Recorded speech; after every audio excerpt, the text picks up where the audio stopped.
Hello दोस्तों, मैं आज फर्स्ट टाइम फ्रंट पे आके पढ़ा रहा हूँ और मैंने कुछ दूसरा सोचा है कि मैं अब केवल आपको इस डायरेक्ट आके आपको कोई भी टॉपिक उठाऊँगा और पढ़ाऊँगा। केवल आपको सुनना है इसको और लिखना कुछ नहीं है, सिर्फ समझना है क्या है थ्योरी, और जो आपको याद करने वाला होगा तो मैं आपको 2-3 बार उसको बोल दूँगा।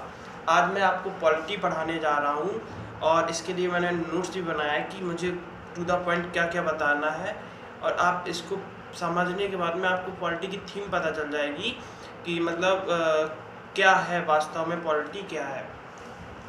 जैसे आपने पढ़ा होगा कि पॉलिटी आपके संविधान से ही शुरू होती है। तो मैंने कितने भी बहुत सारी बुक्स पढ़ी हैं, आफ्टर पोस्टमार्टम कह लीजिए, मैंने ये चीज़ निकाला है कि संविधान तीन चीज़ों से मिलकर बना है: राज्य, सरकार और व्यक्ति। ठीक है। और ये इस पे आपका क्या होता है, जैसे आर्टिकल 12, जैसे हमें आर्टिकल 12 किससे, मौलिक अधिकारों से जुड़ा है, मौलिक अधिकारों से जुड़ा है। और ये राज्य के लिए नकारात्मक है। मौलिक अधिकार किसके लिए, हम लोग के लिए होता है, ये राज्य के लिए नकारात्मक है और हम लोग के लिए अच्छा है। मौलिक कर्तव्य क्या होते हैं, मौलिक कर्तव्य होते हैं राज्य के लिए, जो राज्य फॉलो करवाता है हम लोग से, तो वो मौलिक कर्तव्य होते हैं। अब देखिए, इसमें आपको 3 पहलू बताया मैंने: राज्य, सरकार, व्यक्ति। अब देखिए, राज्य, वास्तव में राज्य क्या होता है, राज्य वही होता है जिसमें आपका निश्चित भूभाग हो, निश्चित जनसंख्या हो और उसमें सरकार हो। सरकार किस लिए हो, जो सिस्टम ठीक रखे, कोई किसी तरीके का आपका उपद्रव या किसी चीज़ का कोई रूल फॉलो नहीं हो पा रहा है, वो इसलिए राज्य। और वास्तव में राज्य वो होता है जो आंतरिक और बाह्य में स्वतंत्र हो, आंतरिक गतिविधियाँ भी कर सके, बाह्य गतिविधियाँ भी कर सकते। आंतरिक गतिविधियाँ मतलब जैसे राज्य में कुछ प्रॉब्लम्स आ रही है तो वो खुद रिजॉल्व कर सके, और जैसे बाह्य में आप देख लीजिए कोई राज्य पे संकट आ रहा है तो अपने आप में एक्शन ले सके। तो वास्तव में राज्य वो है। 1947 से पहले ऐसा कुछ नहीं था, ये संप्रभु नहीं था, पूरी शक्ति केंद्र में होती थी। ठीक है। तो लेकिन 1947 के बाद से राज्य अब क्या, संप्रभु। भारत में भारत आपका कैसा है, संघात्मक शासन है। संघात्मक शासन मतलब एक तरीके से कह लेते संघ, आपकी जो मेन शक्ति होती है, देखो शक्तियाँ दोनों में होती है, केंद्र में भी राज्य में, लेकिन जो संघात्मक में मेन शक्ति आपकी केंद्र में ही निहित होती है। सरकार, अब देखिए राज्य के बारे में बताया, जिसमें निश्चित भूभाग हो, जनसंख्या हो और सरकार हो, जो आपकी सिस्टमेटिक चला सके, वो राज्य है। और आपका संविधान 3 ही चीज़ से मिलकर। दूसरा पॉइंट है सरकार। सरकार में क्या है, सरकार भी आपकी 3 तत्व से मिलकर बनी है: विधायिका, कार्यपालिका और न्यायपालिका। अब इसमें देखिए, जो विधायिका का मतलब क्या होता है, विधायिका मतलब विधि बनाती है, कानून बनाती है, और कार्यपालिका क्या करवाती है, उन कानून को फॉलो करती है, उनको फॉलो करवाती है। मतलब जो आपके कानून बनाया गया है उसको फॉलो करवाना कार्यपालिका का काम है। अब इसमें अब ये न्यायपालिका क्या है, अब न्यायपालिका ये देखती है कि आप कानून ढंग से फॉलो हो रहा है कि नहीं, उसका यूज हो रहा है, मिसयूज हो रहा है, तो वो न्यायपालिका देखती है। तो विधायिका विधि बनाती है, कार्यपालिका फॉलो करवाती है, और आपकी न्यायपालिका जो होती है देखती है कि सही से फॉलो हो रहा है कि नहीं, जो आपका कानून बना है, जिस प्रकार की विधि का निर्माण हुआ है, वो सही से फॉलो हो रहा है कि नहीं, उस पर एक्शन लेना, रिएक्शन लेना, उसी का काम है। अब विधायिका, अब कानून कैसे होते हैं, कानून भी आपके केंद्र में भी बनते हैं और राज्य में भी बनते हैं। अब केंद्र, जैसे विधायिका में 2 प्रकार की विधायिका है, मान लो केंद्र की विधायिका अलग हो जाएगी, राज्य की विधायिका अलग हो जाएगी। अब केंद्र की विधायिका में क्या क्या होता है, राष्ट्रपति होता है मेन, और आपका संसद होता है। और राज्य की विधायिका में राष्ट्रपति की जगह राज्यपाल आ जाएगा और आपका विधानमंडल आ जाएगा। अब इसमें देखते हैं हम लोग, जैसे केंद्र में अब आपका क्या हो गया, जैसे राष्ट्रपति हो गया, संसद आपके संसद में 2 सदन होते हैं, केंद्र की बात कर रहा है। तो केंद्र में विधायिका क्या क्या हो, केंद्र की विधायिका होगी राष्ट्रपति और संसद। तो राष्ट्रपति तो हो गया, ठीक है, राष्ट्र, और फिर आपका जो संसद है उसमें लोकसभा और राज्यसभा। इसमें लोकसभा होता है आपका निम्न सदन, राज्यसभा होता है कैसा, उच्च सदन। लोकसभा में आपके 552 सदस्य हो सकते हैं और राज्यसभा में आपके 250 सदस्य हो सकते हैं। 238 आपके डायरेक्ट वो लिए जाते हैं, और 12 आपके हिंदी साहित्य कला आदि के क्षेत्र थे। और लोग हिंदी, और 12 जो होते हैं राज्यसभा में, 238 आपके मान के चलिए मनोनीत होते हैं, नामित होते हैं, और आपके इसमें 12 जो होते हैं कला साहित्य क्षेत्र से लिए जाते हैं। और इसी तरह लोकसभा में आपके 2 जो होते हैं एंग्लो इंडियंस होते हैं, 2 एंग्लो इंडियंस होते हैं। अब इसमें देखिए लोकसभा होती है आपकी, क्या होती है, इसको भंग किया जा सकता है, आपका इसका विघटन किया जाता, भंग किया जा सकता है। और राज्यसभा का विघटन नहीं किया जा सकता, भंग नहीं किया जा सकता, क्योंकि राज्यसभा में प्रत्येक 2 साल में 1/3 सदस्य आते जाते रहते हैं। उनको ला के उनको रख दिया जाएगा, उनको ला के उनको रख दिया जाएगा। तो ये अब देखिए इसी तरह ये तो हो गई केंद्र की बात। अब राज्य में भी राज्यपाल होता है, और इसमें फिर विधानमंडल में 2 होते हैं, विधानसभा विधान परिषद। जैसे वहाँ पे लोकसभा आपका निम्न सदन था, यहाँ पे विधानसभा आपका निम्न सदन है, और विधान परिषद आपका उच्च सदन है। जैसे आप ये देख लीजिए, जैसे राज्य अपने यूपी की बात कर ले तो विधानसभा में 404 है, 403+1, ठीक है। और आपके विधान परिषद में 100 सदस्य है। ये विधान परिषद की जरूरत क्यों पड़ी ये बताइए। तो ये बड़े राज्यों में प्रशासन के लिए विधान परिषद बना दी जाती थी। जैसे भी 7 जगह है, जैसे आपके यूपी, जम्मू कश्मीर, आंध्र प्रदेश, तेलंगाना, और इस 7 जगह है। यूपी में आपके 404 विधानसभा में सीटें, और विधान परिषद में 100। ये आपके यूपी में क्वेश्चन आ सकता है। अब देखिए हमने क्या बताया कि सरकार, राज्य तो हमने बता दिया, सरकार बताया, सरकार विधायिका, कार्यपालिका, न्यायपालिका। विधायिका में हमने देखा कि केंद्र और राज्य। अब केंद्र में जब हम गए तो हमने केंद्र में देखा राष्ट्रपति हो गया, जो आपके लोकसभा राज्यसभा कोई भी कानून बनना है, अध्यादेश पारित होना है, तो आपका पहले लोकसभा राज्यसभा में जाके राष्ट्रपति साइन कर देगा और वो एक कानून बन जाएगा। इसी तरह राज्य में है, राज्य में आपका पहले विधानमंडल के विधानसभा विधान परिषद होके आपके राज्यपाल हस्ताक्षर करेगा। तो आपने देखा कि राज्य की भी बात हो गई, केंद्र की भी बात हो गई। केंद्र में आपका राष्ट्रपति है, और आपका संसद है, संसद में लोकसभा है, राज्यसभा है। इसी तरह केंद्र की राज्य की विधायिका में राज्यपाल है, और आपका विधानमंडल में विधानसभा है और विधान परिषद है। अब इसी तरह अब हमारा हो गया राज्य, सरकार। अब ये विधायिका हो गई। अब कार्यपालिका क्या है। अब देखिए कार्यपालिका में भी आपके 2 प्रकार के होते हैं। देखो कार्यपालिका आपकी दोनों जगह होगी, क्योंकि विधि आपकी दोनों जगह बना जा सकती है, केंद्र में भी राज्य में भी। तो आप कार्यपालिका को 2 टाइप्स में केंद्र में भी बांटा गया, राज्य में भी। एक स्थायी कार्यपालिका, एक अस्थायी कार्यपालिका। स्थायी कार्यपालिका में आपके वो आ सकते हैं जैसे यूपीएससी कैडर के सब, यूपीएससी के जो अधिकारी वगैरह आपके सारे, और यूँ कह लीजिए यूपीएससी के सारे अधिकारी से लेकर एक नॉर्मल क्लर्क तक आपका स्थायी में आता है। अस्थायी में कौन आता है, जो आपके 5 साल में बदलते रहते हैं, जो प्रसाद पर्यंत होते हैं, जैसे राष्ट्रपति, उपराष्ट्रपति, महान्यायवादी, ये सब आपके होते हैं। मंत्री परिषद, प्रधानमंत्री, ये सब आप 5 साल के बाद चेंज हो सकते हैं, तो अस्थायी होते हैं। लेकिन आपने एक चीज़ देखा, जो राष्ट्रपति है वो आपकी कार्यपालिका में भी अस्थायी में घुस गया है, और आपका विधायिका में भी है। विधायिका में क्या, केंद्र की विधायिका में राष्ट्रपति है और संसद है, ठीक है। तो ये राष्ट्रपति एक तरीके से कह सकते हैं कि विधायिका व कार्यपालिका के मध्य समन्वय स्थापित करता है। अब इसी तरह राज्य में अस्थायी, स्थायी। राज्य में आपके राज्य सेवा में जितने लगे अधिकारी कर्मचारी से लेके क्लर्क तक सब आपके स्थायी में आते हैं। अस्थायी में जैसे गवर्नर हो गया, महाधिवक्ता हो गया, जो आपके चेंजमेंट हो सकते हैं प्रसाद पर, वो अस्थायी में आते हैं। अब हो गया हमारा कार्यपालिका। विधायिका पढ़ लिया, कार्यपालिका पढ़ लिया, सरकार में थे। और अब आते हैं न्यायपालिका। न्यायपालिका का कोई ऐसा कैडर नहीं है कि आपका केंद्र में अलग हो, राज्य एक सेंट्रलाइज्ड ही है, ठीक है। और अब मान के चलिए ये एकीकृत है, न्यायपालिका एकीकृत। आप ये हाईकोर्ट वाली भी देखिए, इसमें सेंट्रलाइज्ड लिखा रहता है। तो इसमें ऐसा कुछ नहीं है कि केंद्र का सिस्टम अलग है, राज्य का अलग है। तो अभी राज्य में जैसे 24 उच्च न्यायालय थे, अब लेकिन 25 है शायद, आंध्र प्रदेश में कोई बढ़ गया है, आंध्र प्रदेश में बढ़ गया उच्च न्यायालय। अब आता है देखो, तो हमने बताया था आपका संविधान 3 तत्वों से मिल के बना है, राज्य, सरकार और व्यक्ति।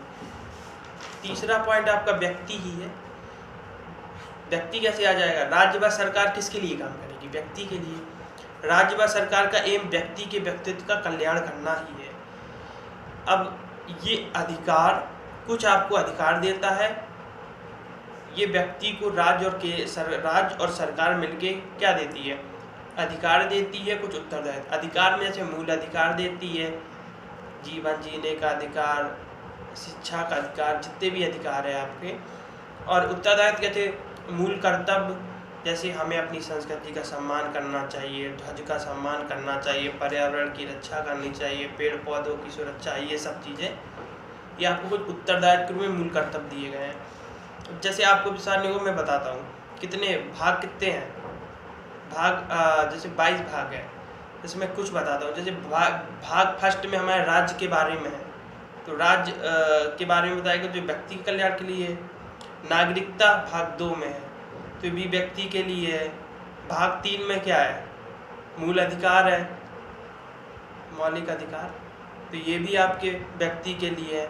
भाग 4 में राज्य के नीति निर्देशक तत्व हैं, ये किसके लिए? सरकार के लिए। व्यक्ति फॉलो करे चाहे ना करे, लेकिन राज्य के लिए ज़रूरी होते हैं, राज्य अच्छे से चलेगा, ज़्यादा सरकार को झेलत नहीं करनी पड़ेगी, कंटिन्यू अपने आप चलेगा अगर थोड़ा फॉलो करेंगे। भाग 4 मौलिक कर्तव्य भी, ये भी राज्य सरकार के लिए है, उनकी होगी, अगर व्यक्ति पालन करेगी तो एक सब होगी, ज़्यादा क्राइम कम होगा।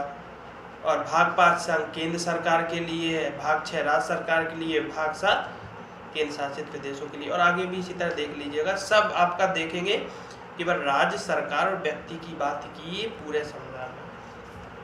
अगर एक तरीके से कहें, भारतीय संविधान एक दिन की उपज नहीं है, इसमें कम से बहुत दिनों की ये कठिनाइयों के बाद कई एक्ट पारित हुए, तब आपका बना। भारत सबसे बड़ा लिखित संविधान है, क्योंकि लिखित और लिखित में अंतर क्या होता है? लिखित क्या होता है? एक परिभाषित, निश्चित और लिपिबद्ध होता है। लिखित संविधान में अगर कुछ चेंजमेंट करना है तो आपको रूल के अकॉर्डिंग जाना पड़ेगा, आपको उसमें संशोधन करना पड़ेगा। अलिखित क्या होता है? अभी भी बन रहा है, मतलब कुछ लिखित है ही नहीं, अभी भी कुछ भी हो सकता है, बन रहा है। जैसे मान लीजिए आपका ब्रिटेन का है, परंपरागत है, और सबसे पहले यूएसए का लिखित है, सबसे पहला लिखित यूएसए का संविधान है, लेकिन सबसे बड़ा लिखित भारत का है, ब्रिटेन का अलिखित है, वहाँ पे भी कोई चीज़ नहीं होती है। तो इस तरह श्रीलंका में अध्यक्षात्मक है। देखिए इसमें अब अध्यक्षात्मक क्या होता है? राष्ट्रपति जब सरकार या राष्ट्र के लिए मुख्य होता है, राष्ट्रपति जब सरकार या राष्ट्र के लिए मुख्य होता है तब अध्यक्षात्मक सरकार होती है। मतलब कि सरकार का प्रतिनिधित्व कौन करता है? राष्ट्र का प्रतिनिधित्व हमारा राष्ट्रपति करता है, और सरकार का प्रतिनिधित्व हमारा मान के चलिए क्या, संसद या प्रधानमंत्री करता है। लेकिन जब दोनों का अध्यक्षता राष्ट्रपति करता है तो वहाँ पे अध्यक्षात्मक सरकार होती है। अब जैसे इंडिया में देख लीजिए, राष्ट्रपति क्या है? संवैधानिक है, मतलब उसको एक तरीके से कठपुतली कह सकते हैं, क्योंकि उसे ना मतलब साइन करने के लिए बस अधिकार है, वास्तविक अधिकार तो आपके प्रधानमंत्री के पास ही है। मतलब इंडिया में प्रधानमंत्री सरकार का प्रमुख और राष्ट्र का राष्ट्रपति प्रमुख होता है। अब इंडियन कॉन्स्टिट्यूशन में नम्रता और अनम्रता का मिश्रण है। कोई संशोधन आपके इजीली पास हो जाते हैं, राज्यों से अनुमति नहीं लेनी है। कोई आपके अमेंडमेंट करना है तो आपको राज्यों से भी अनुमति लेनी पड़ेगी, जैसे जीएसटी वगैरह हुआ, कोई ग्राम पंचायत वाला करना हुआ तो आपको राज्य से भी मतलब करना पड़ेगा, पूछना पड़ेगा कि ये करने जा रहे हैं तो, और कुछ को तुरंत चेंज कर सकते हो। एकल नागरिकता है यहाँ की, केंद्राभिमुख प्रणाली है हमारे भारत की, मतलब केंद्र में ज़्यादा शक्तियाँ निहित है। अमेरिका में लेकिन दोहरी नागरिकता है, अपने यहाँ एकल नागरिकता है। आपातकाल का प्रबंध भी है हमारे यहाँ। जैसे आपके अगर आप मतलब 352 लागू हो जाता है तो हमारे जो 20 आर्टिकल 20 और आर्टिकल 21 जीवन जीने का अधिकार वगैरह ये सब जो है ज़बरदस्ती हस्ताक्षर ना करें, ये कभी ख़त्म नहीं होते आपके 352 लगने पर भी। लेकिन अगर बाह्य आक्रमण हो जाता है तो आपका आर्टिकल 19 बोलने का अधिकार ख़त्म हो जाता है जब आपका बाह्य आक्रमण हो जाता है। ये ध्यान रखिए, बाह्य आक्रमण हो गया और आप कौन कर रहे हैं, बोल रहे हैं और ज़्यादा संभल नहीं पाए कंडीशन, तो रिस्पॉन्सिबल कौन होंगे आप। इसलिए हमारा संविधान बहुत बड़ा है, अमेरिका में 7 आर्टिकल में 6 सिमट गया है, हमारे यहाँ तो पहले ही अब तो कम से कम 450 से ऊपर है आर्टिकल। और पता है 60 देशों से संविधान लिया गया था हमारा, 60 देश तब जाके बनाया गया है। अब यहाँ पे देखिए कुछ चीज़ें हैं। लोकसभा मंत्रिपरिषद के सामूहिक रूप से उत्तरदायित्व होता है, ये आपकी कहाँ से लिया गया है। अब आप तो बस पढ़ लेते हैं कि लोकसभा मंत्रिपरिषद के प्रति सामूहिक रूप से उत्तरदायित्व होता है, पढ़ा है कई बार, लेकिन ये कहाँ से लिया गया है, किसके संविधान से लिया, तो ब्रिटेन से लिया गया है। राष्ट्रपति नाम मात्र का संवैधानिक पद है, ये भी ब्रिटेन से लिया गया है। एकल नागरिकता भी ब्रिटेन से ली गई है। विधि निर्माण की क्रिया भी ब्रिटेन से ली गई है। ठीक है, तो क्या क्या लिया गया है। लोकसभा सामूहिक रूप से मंत्रिपरिषद के उत्तरदायित्व होता है, मंत्रिपरिषद के सामूहिक रूप से उत्तरदायित्व होता है। एकल नागरिकता, विधि निर्माण की प्रक्रिया और राष्ट्रपति नाम मात्र का संवैधानिक पद है ये।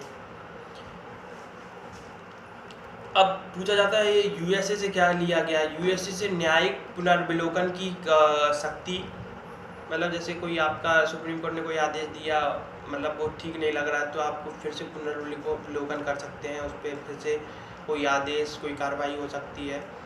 उद्देशिका का प्रचार भी लिया गया, ये सब। अब ये क्वेश्चन बहुत इस समय फ्लो में चल रहा है, उपराष्ट्रपति का पद जो है ये कहाँ से लिया गया, किसके संविधान से। तो याद रखना ये भी यूएसए के संविधान से लिया गया, बट इसलिए पूछा जाता है क्योंकि उसमें कुछ क्लू छुपा हुआ है। यूएसए से लिया गया क्योंकि यूएसए में आपके क्या होता है, राष्ट्रपति आता है, राष्ट्रपति के बाद उपराष्ट्रपति आता है।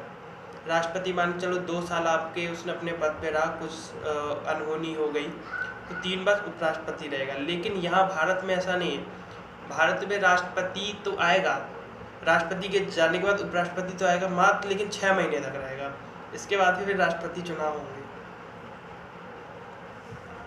ये तो समवर्ती सूची तो पता ही है ऑस्ट्रेलिया से ली गई है, लेकिन और भी एक चीज़ ऑस्ट्रेलिया से ली गई है जो पूछी जाती है, वो है केंद्र व राज्यों के बीच शक्तियों का विभाजन। ये भी आपका ऑस्ट्रेलिया से लिया गया। क्या, केंद्र व राज्य के बीच शक्तियों के विभाजन आपका ऑस्ट्रेलिया से लिया गया है। और कनाडा से क्या लिया गया है, संघीय शासन प्रणाली, रट डालिए, संघीय शासन प्रणाली ली गई है। अपशिष्ट शक्तियाँ ली गई हैं। अपशिष्ट शक्तियाँ क्या होती है, अपशिष्ट शक्तियाँ भी ली गई हैं।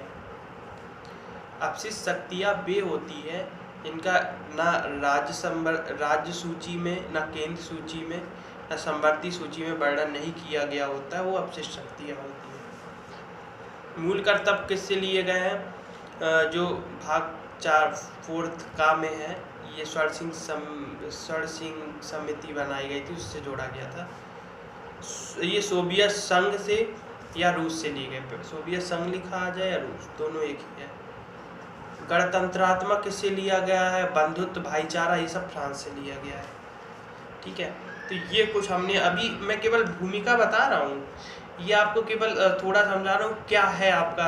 अभी तो मेन पॉलिटी मैंने पढ़ा ही नहीं है, मैं बता रहा हूँ कि इस तरह आपको थोड़ा पता चल जाएगा कि क्या है वास्तव में पॉलिटी। और अगर आपको अच्छा लगता है तो फिर आगे भी इसको पढ़ाऊँगा। अब इसमें देखिए पहले आपके अब रेगुलेटिंग एक्ट शुरू होते हैं। देखिए आपका संविधान ऐसे ही नहीं बना है, कई एक्ट पारित हुए तब धीरे धीरे बना है। अब 1773 का रेगुलेटिंग एक्ट तो जानते ही हैं सब लोग। इसमें कोलकाता, मुंबई, मद्रास के आपके कोर्ट बनाए गए थे और बंगाल के गवर्नर को गवर्नर जनरल बना दिया गया। ठीक है, फिर 1773 को जो रेगुलेटिंग एक्ट आया उसमें सुधार करने के लिए एक 1781 का रेगुलेटिंग एक्ट आया। इस पे इन्होंने क्या किया कि बंगाल, बिहार और उड़ीसा पर गवर्नर को कोई भी कानून बनाने का अधिकार दे दिया। तो 1773 में आपका बंगाल के गवर्नर को गवर्नर जनरल बना दिया गया था। फिर 1781 में आया और भी उसको पावर दी गई। पावर क्या दी गई? वह कि वह बंगाल, बिहार, उड़ीसा में कोई भी कानून बना सकते थे। इसके बाद में आया 1784 का पिट्स। देखिए इम्पोर्टेंट है, मैं वही बता रहा हूँ जो पूछे जाते हैं, है तो बहुत। 1784 जो पिट्स एक्ट आया है, इसको पिट्स एक्ट को भारत में ब्रिटिश अधिकाराधीन क्षेत्र भी कहते हैं। ठीक है, इसके पिट्स एक्ट में आपको ब्रिटिश का एक तरीके अधिकार तंत्र था। ये पिट्स एक्ट 1784 का, इन्होंने 2 प्रकार के बोर्ड खोले, board of director, board of control. Board of director था व्यवसाय के लिए, और कंट्रोल मतलब प्रशासन क्या करती है, कंट्रोल। तो बोर्ड ऑफ कंट्रोल प्रशासन के लिए था। और इसमें इन्होंने कंपनी के कर्मचारियों को उपहार लेना बंद करवा दिया। पहले क्या होता था कि पहले अंग्रेज कभी एक बार में अपने देश पे अधिकार नहीं कर पाए, धीरे धीरे किया इन्होंने। पहले थोड़ा कमज़ोर करते थे, रुक रुक कर कमज़ोर करके फिर एकदम से घात करना, ये सब उनकी थी। तो ये लोग क्या करते थे कि ये उपहार लेते थे। कैसे करते थे? मान के चलो आपने देखा होगा कि वो मीर जाफर सेनापति जो था, जब आप आधुनिक इतिहास में आते हैं तो उसको कठपुतली साझर बना के फिर बाद में उससे तरह तरह के उपहार लिया करते। उपहार में कोई राज्य, कोई संपत्ति, ये सब लिया करते थे।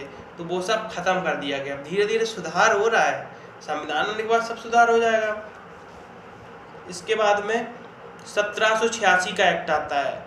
इसमें गवर्नर जनरल को सेनापति बना दिया गया। अब गवर्नर जनरल 1773 में गवर्नर, बंगाल के गवर्नर को गवर्नर जनरल बनाया। 1781 में उसको राइट दिया, अधिकार दिया कि वो कोई विधि कानून बना सकता है। 1784 में उनको ब्रिटिश ने अपनी शक्ति बढ़ाने की सोची, तो बोर्ड ऑफ डायरेक्शन, व्यवसाय के लिए बोर्ड ऑफ कंट्रोल 2 बोले। अब 1786 एक्ट याद रखना, इस समय कॉर्नवालिस था। हाँ, इसने गवर्नर जनरल को सेनापति बना दिया और उसको फिर उसकी भी शक्तियाँ बढ़ा। जैसे राष्ट्रपति अभी तो तीनों सेनाओं का सेनापति है, उसी तरह पहले गवर्नर जनरल था। तभी कॉर्नवालिस आया था, कह रहा था पहले वहाँ पे सेनापति की शक्ति दो तभी हम जाएंगे। तभी आया था आपका कॉर्नवालिस, स्थायी बंदोबस्त जिसने किया। अब आया 1793 में नियंत्रक मंडल के सदस्यों, मतलब जो बोर्ड ऑफ कंट्रोल जो बताया था हमने 1784 वाले में। तो अब इस 1793 जो एक्ट आया उसमें क्या किया गया, जो बोर्ड ऑफ कंट्रोल के मेंबर थे या नियंत्रक मंडल के सदस्यों को पैसा भारत के रेवेन्यू से दिया जाएगा, भारत की संचित निधि से दिया जाएगा, ये कर दिया गया। और सभी कानून की व्याख्या क्या करेगी, न्यायालय करेगी। कोई भी कानून होगी उसकी व्याख्या न्यायालय करेगी, लेकिन जो बोर्ड ऑफ कंट्रोल के जो मेंबर्स हैं उनको राजस्व जो है भारत की संचित निधि से मिलने वाला था। अब देखिए आगे आया 1813 एक्ट। बहुत पूछा जाता है, ईसाई मिशनरी भारत में जाकर प्रचार करें, ये है कि मतलब इसके ईसाई मिशनरी आके भारत में आकर प्रचार करें अपने ईसाई धर्म का। 1833 एक्ट बहुत इंपॉर्टेंट है क्योंकि इसके तहत दास प्रथा के विधि विरुद्ध घोषित किया गया था। 1833 एक्ट दास प्रथा के विरुद्ध था। और 1843 आया लॉर्ड एलनबरो। जब 1843 एक्ट आया लॉर्ड एलनबरो के समय, तब इसको बिल्कुल से उन्मूलन ही कर दिया गया। अब 1853 एक्ट इसलिए इम्पोर्टेंट है, विधायी कार्य को कार्यपालिका से अलग कर दिया। पहले एक था विधायिका, कार्यपालिका, न्यायपालिका। विधायिका कानून बनाती थी, कार्यपालिका फॉलो करवाती थी, जो कानून बनाया उसमें काम करते थे, एक अधिकारी से लेके क्लर्क तक उसी पे। कोई प्रॉब्लम होती थी वो न्यायपालिका। लेकिन 1853 के एक्ट में इन दोनों को अलग कर दिया गया। अब इसके बाद में धीरे 1853 हो गया, 1857 की क्रांति हो जाएगी। 1857 की क्रांति हुई तो क्या 1857 की क्रांति एक चिंगारी थी। इसमें इसमें फ़ायदा क्या हुआ था? ये फ़ायदा हुआ था कि कंपनी का शासन ख़त्म हो गया था। कंपनी के शासन में थोड़ी प्रॉब्लम होती थी और सीधा इसको हैंडल ब्रिटिश शासन इस पर हैंडल करने लगा था फिर भारत को। और 1858 का एक्ट आया जिसमें गवर्नर जनरल को वायसराय कहा जाने लगा। एक्चुअली में गवर्नर जनरल ही वायसराय था। अब कोई भी आता था ब्रिटिश इंग्लैंड से, तो अगर वो वायसराय बन के आया उसको वो अंग्रेज लोग गवर्नर जनरल कहते थे, हम लोग वायसराय कहते थे। जब वही कहीं दूसरे हिंदू राजा के यहाँ जाता था तो वो वायसराय कह के पुकारता था। जब वो इंग्लैंड या कोई दूसरे विदेश जाता था तो उसे गवर्नर जनरल कहा जाता था। और ध्यान रखना, भारत का मैग्ना कार्टा कहा जाता है 1858 के एक्ट को।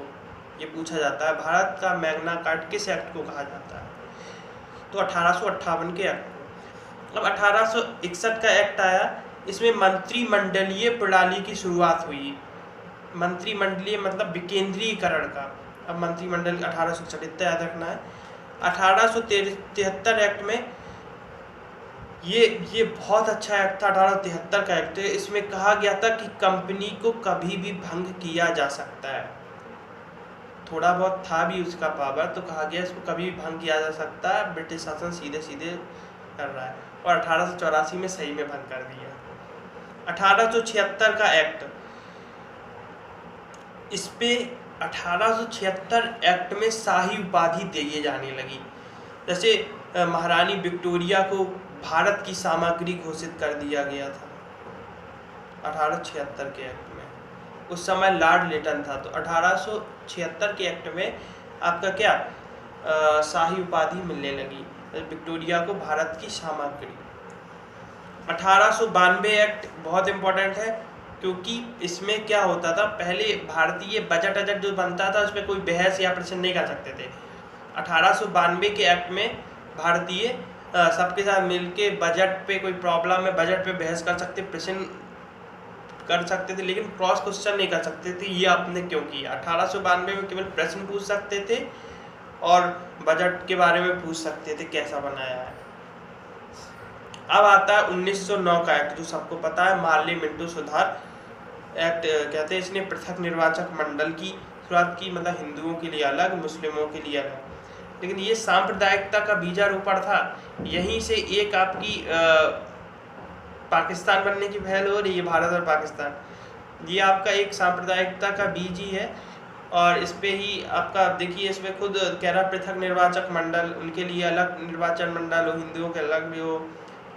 बजट पे विवेचना हो सकती थी इसमें 1909 के। और जो हमारा 1892 का एक्ट है जिसपे हम लोग बजट पे बहस कर सकते थे, प्रश्न पूछ सकते, बट क्रॉस क्वेश्चन नहीं कर सकते थे, मतलब पूरक प्रश्न नहीं पूछ सकते थे। लेकिन अब इसमें आप पूरक प्रश्न भी पूछ सकते थे। किसके? 1909।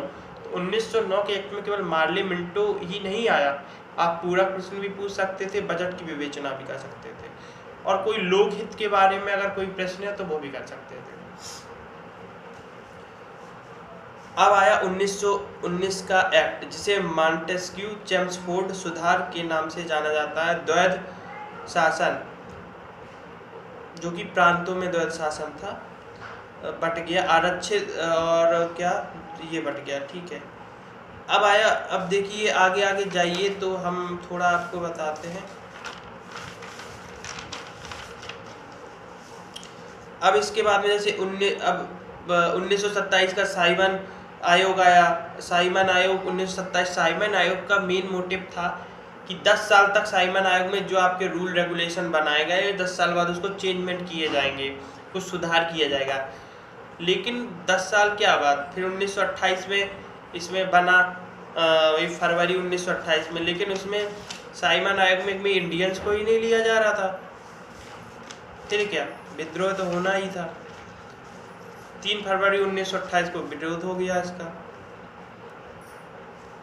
और इसमें एक महाशय थे लॉर्ड ब्रेकनहेड। इन्होंने कहा था कि भारतीय अपना संविधान नहीं बना सकते हैं, ठीक है। और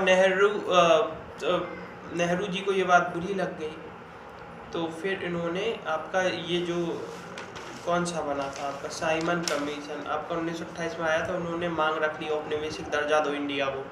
भाई ऐसी ऐसी बातें हो रही, औपनिवेशिक दर्जा दो, कुछ ना कुछ तो पावर मिलेगी। अब धीरे धीरे भारत शासन अधिनियम 1935 आ जाता है। इसमें अखिल भारतीय संघ की स्थापना होती है। केंद्र में द्वैध शासन हो जाता है, प्रांत में हटा दिया जाता है। पहले प्रांत में द्वैध शासन था 1919 में, फिर प्रांत में हटाया जाता है, केंद्र में लगाया जाता है द्वैध शासन। शक्तियों का विभाजन हो गया। इसी समय सेकेंड वर्ल्ड वार हो रहा था 1939 से 45 तक चला था। अभी 1935 से इसी के बीच में तो हुआ था। जब ये आपका अब 1940 में जब वर्ल्ड वार चल रहा था, सेकेंड वर्ल्ड वार, तो एक अगस्त प्रस्ताव आया। अगस्त प्रस्ताव में बात तो गूंज ही रही थी, जो लॉर्ड ब्रेकर ने कहा था कि खुद का संविधान तो बना नहीं सकते ये लोग इंडियन। तो उसमें जो अगस्त प्रस्ताव आया, जब हमारे यहाँ के वायसराय लॉर्ड लिनलिथ थे, तो उसमें पहली बार खुद का संविधान बनाने की बात की और ऑफिशियली इन्होंने मंजूर भी किया कि हाँ आप बनाइए। अब 1942 में क्रिप्स मिशन आया था, जिसको गांधी जी के बाद का चेक बताया, रेखांकित चेक। पूछा जाता है किस मिशन के तहत गांधी जी ने रेखांकित चेक की संज्ञा दी, तो यही था। 1945 में बेबल योजना आई एक। बेबल योजना या इसे शिमला समझौता भी कहते हैं। अब ये शिमला समझौता था क्या? शिमला समझौता, केंद्र में एक नई कार्यकारिणी गठित होगी। शिमला समझौता वास्तव में क्या था कि एक तरीके से ये भी एक लड़ाई की जड़ थी। इसे बेबल योजना भी कहते हैं, 1945 में आई थी, और इसको शिमला समझौता भी कहते हैं। इसमें कहा था कि आधे हिंदू होंगे आधे मुस्लिम होंगे, बराबर बराबर। लेकिन हिंदुओं में कांग्रेस थी और मुस्लिमों में मुस्लिम लीग थी, जिसमें आपके जिन्ना खान जी थे। तो ना कांग्रेस ने ये बात मानी और ना जिन्ना जी ने बात मानी, और यही सब चौपट हो गया। मतलब ये कैंसिल हो गई, एक तरीके से डिफ्यूज हो गई। शिमला समझौता भी डिफ्यूज हो गया। जब संविधान सभा बनी थी, ठीक है, अब 1945 तक पहुंच गए, पहले 1946 भी पढ़ लो। 1946 में कैबिनेट मिशन आता है। अब कैबिनेट मिशन में 3 लोग थे, पैट्रिक लॉरेंस, स्टेफोर्ड, अलेक्जेंडर, ठीक है। अब इन्हीं ने तीनों ने मिलके अब एक संविधान सभा की गठन किया, जिसमें आपके इन्होंने कहा था कि 10 लाख की जनसंख्या पे एक प्रतिनिधि चुना जाएगा। और जब आपकी संविधान सभा बनी थी उस समय 389 सदस्य थे। कितने? 389, 389 मेंबर थे, जिनमें 292 ब्रिटिश प्रांत से थे, 93 देसी रियासतों से थे और 4 चीफ कमिश्नर थे। 292 ब्रिटिश प्रांत से, 93 देसी रियासतों से थे और 4 चीफ कमिश्नरी प्रांत से थे। जब संविधान सभा का निर्वाचन हो गया, गठन हो गया, तो अंतरिम सरकार का भी गठन हो गया। और जो माउंट बेसन योजना आई थी, जून 1947 योजना भी कहते हैं, इसमें क्या हुआ, भारत को 2 भागों में विभाजित किया गया, कांग्रेस और मुस्लिम, ये तो पता ही था। और फिर इसके बाद में 3 जून 1947 के बाद में 4 जुलाई 1947 को, ध्यान से सुनिए, 3 जून 1947 को माउंटबेटन योजना आई। इसमें एक तरीके से ये न्यू ही रखती जा रही है, भारत और पाकिस्तान की बनाने की 1909 से चली आ रही है। तो फिर एक जरूरी भी हो गया। ब्रिटिश, और 4 जुलाई 1947 को ब्रिटिश संसद में एक बिल पारित हुआ, भारतीय स्वतंत्रता अधिनियम। ये 4 जुलाई 1947 को पारित हुआ और 18 जुलाई 1947 को स्वीकृत हो गया। 4 जुलाई को आया बिल, 18 जुलाई को पारित, 14 दिन बाद, और फिर 15 अगस्त 1947 को डिक्लेयर हो गया कि भारत और पाकिस्तान बनेगा। इसलिए हम 15 अगस्त को स्वतंत्रता दिवस के रूप में मनाते हैं। देखिए, हमारी फर्स्ट बैठक जो हुई थी 9 दिसंबर 1946 को हुई थी। इसमें अस्थायी अध्यक्ष डॉक्टर सच्चिदानंद सिन्हा, ये याद कर लीजिए। दूसरी बैठक हुई थी 11 दिसंबर 1946 को, इसमें स्थायी सदस्य थे डॉक्टर राजेंद्र प्रसाद। 13 दिसंबर 1946 को एक उद्देश्य प्रस्ताव आया था, जवाहरलाल नेहरू ने दिया था, ये भी याद करना है। एक संवैधानिक सलाहकार थे BN राव, बेनेगल सिंह राव, तो ये आपके था। और 22 जनवरी 1947 को इसको स्वीकार कर लिया गया, जो आपको पारित हुआ था 15 अगस्त को। और 29 अगस्त 1947 को प्रारूप समिति का गठन हुआ। याद कर लो, 29 अगस्त 1947 को प्रारूप समिति का गठन हुआ। इसमें 7 सदस्य थे और उसमें से भीमराव अंबेडकर अध्यक्ष थे। 26 नवंबर, अब देखिए अगस्त में ही अच्छे अच्छे काम होते हैं। 15 अगस्त 1947 को भारत पाकिस्तान के लिए स्वतंत्रता हो गई। 29 अगस्त 1947 को प्रारूप समिति गठन हो गया। अगस्त में ही कितने विद्रोह, 8 अगस्त 1942 को भारत छोड़ो, ये सब आपके शुरू हुए। मतलब अगस्त आपको एक क्रांतिकारी महीना है, इसमें हमारा भी जन्म हुआ है। अब इसमें देखिए 26 नवंबर, अब 29 अगस्त 1947 को प्रारूप समिति का गठन हुआ। 26 नवंबर 1949 को अंगीकार किया गया। ठीक है, तो आपको ये याद रखना है प्रारूप समिति गठन कब हुआ, 29 अगस्त 1947 को। अंगीकार कब हुआ, 26 नवंबर 1949 को। जब अंगीकार हुआ तो उसमें 284 सदस्य थे और 8 महिलाएं थी। हमारा संविधान बनने में 2 वर्ष 11 महीने 18 दिन लगे। जब बना था 395 अनुच्छेद, 22 भाग और कितनी अनुसूचियाँ थी, 8 अनुसूचियाँ थी। वो तो बाद में 4 नगर पालिका, ग्राम पंचायत वगैरह बढ़ गई है। और हमारी लास्ट बैठक कब हुई, ये कई बार क्वेश्चन पूछा गया है। लास्ट बैठक हुई थी हमारी 24 जनवरी 1950 को हुई थी। याद रखना, 24 जनवरी 1950 को अंतिम बैठक हुई थी, जो कि 12वीं बैठक थी। और इसी 12वीं बैठक में राजेंद्र प्रसाद को सर्वसम्मति से राष्ट्रपति बना दिया गया था। तभी लोग कहते हैं कि राष्ट्रपति का कार्यकाल तो 5 वर्ष कर रहे, तो ये तो 12 वर्ष चलते रहे। तो रीजन है, ये पहले से ही बन गए थे और इसके बाद में भी बढ़ा दिया गया, इसलिए ये सबसे ज़्यादा दिन तक राष्ट्रपति बने रहे। इस समय कोई राष्ट्रपति वो तो बना दिया जाता था, कोई चुनाव ना नहीं होते थे। तो ये आपकी एक भूमिका थी पॉलिटिक्स की।